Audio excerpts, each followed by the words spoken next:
An international human rights organization has issued a scathing critique of the Ferguson Police Department for its handling of the events and subsequent protests surrounding the shooting death of unarmed teenager Michael Brown near St. Louis back in August. Amnesty International released a report early Friday morning calling into question several tactics used by the Ferguson police force. For starters, it questions whether Darren Wilson, the officer who shot and killed Brown, opened fire as a last resort, regardless of whether there was a physical confrontation between the two. It also calls for Missouri to adopt narrower statutes governing the use of police force. Amnesty International says current provisions fall short of international standards. The human rights watchdog also lashed out at police for going too far in certain instances to quell protesters, including restricting the right to peaceful assembly, instituting a mandatory curfew, wearing riot gear, and launching tear gas and rubber bullets to disperse crowds, and restricting the media from covering the events.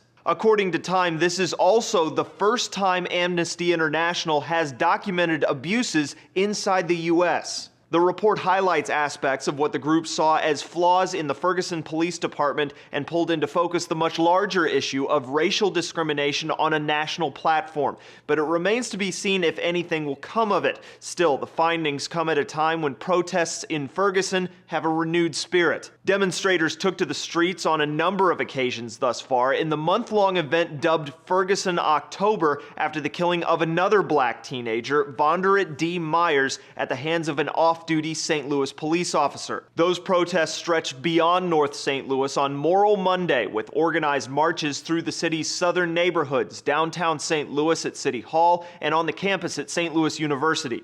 Dozens have been arrested amid the demonstrations. Activist and Columbia University professor Cornel West was among them. He spoke to MSNBC at the Ferguson Police Department and hopes more people will join in. That's what I pray.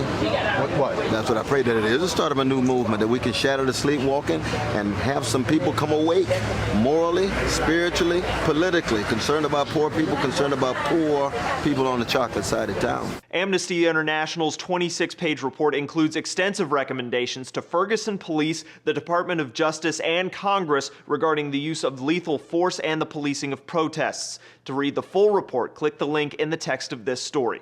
For Newsy, I'm Cliff Judy.